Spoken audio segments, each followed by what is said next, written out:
What is up, internet? It's your boy Otaku, and today we're talking about anime of the season that I find hilarious. Some people are kind of ragging on it, so we'll go ahead and discuss it here to see what everybody else thinks. But before we get started, don't forget to subscribe to the channel, hit that notification bell so you get notified when I do release a video. Like the videos, watch the videos, comment down below with all that good stuff. And with all that said, let's go ahead and just get started. So today we're talking about the anime of the season called Fantasy Bijoujo Jiniku Oji-santo. The English title is pretty long. It's Life with an Ordinary Guy Who Reincarnated into a Total Fantasy Knockout. So I'm gonna read the synopsis and then I'll go into it and tell you guys what's going on here. Here's the synopsis. Childhood friends Tachibana Hinata and Jinguji Sugasa were living an everyday life of office workers.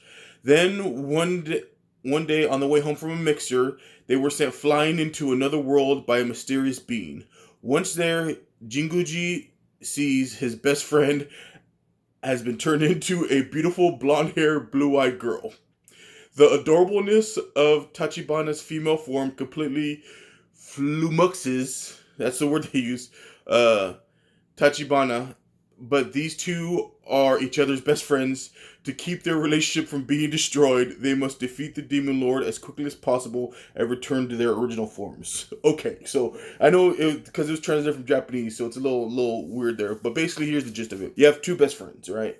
You have Tachibana and Jinguji. And they've been best friends ever since they were little kids. They're both male office workers in Japan. Jinguji has never been in a relationship. He's a very serious, button-up suit all the time, glasses kind of guy.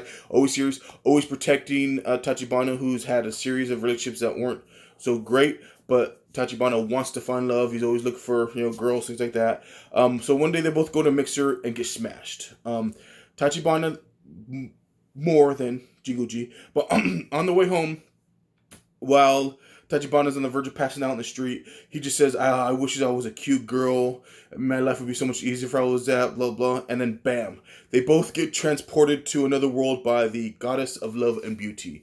And in this world, there's a bunch of gods and there's a bunch of goddesses, and they all bring over heroes to try to save this world from the Demon Lord. So there's more than just one, and they're just going to be her heroes.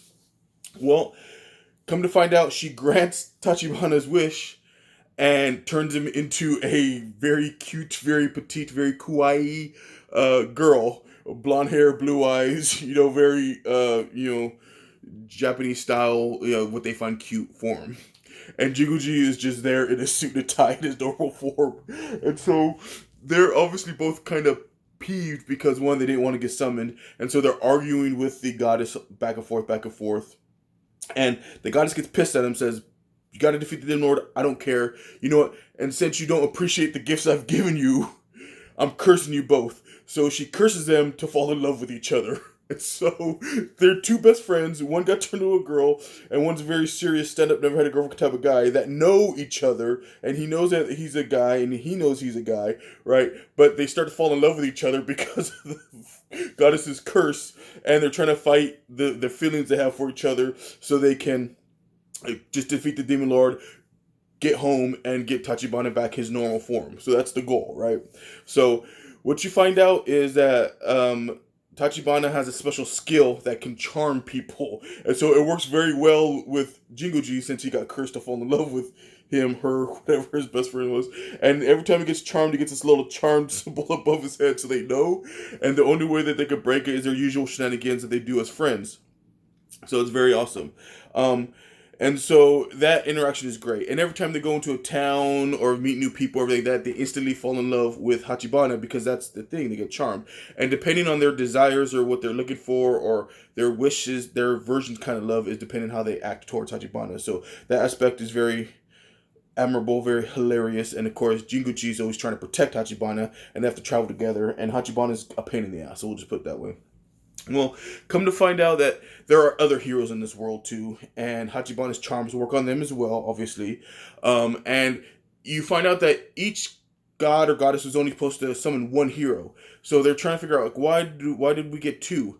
But you figure out they get a hero and they got to give their hero a weapon. So technically, Jinguji is Hichibana's weapon, and so he's super strong. He can't get hurt. Like, they literally part where they did the SAO part where he's standing still, people are hitting him and it's not doing anything to him, and he one punches a hole through like them and stuff like that, and it's hilarious. And so the fact that they have to be together now because Jinguji is her weapon, they just decide, we know what, we hate this goddess, whatever. She cursed us, fine, but let's just get this demon lord. Let's beat this. Let's get home.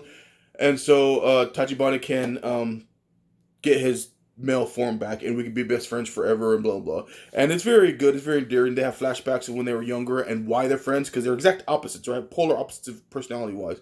So they explain why they're friends and how they became friends with flashbacks when they were kids, things like that. And just the shenanigans they get into every time they go to a new town, every time they meet somebody, every time they run into other heroes, every time they run into another goddess, the situations they get in, and just Jinguji being total OP about everything, and people getting charmed by Tachibana and her charms.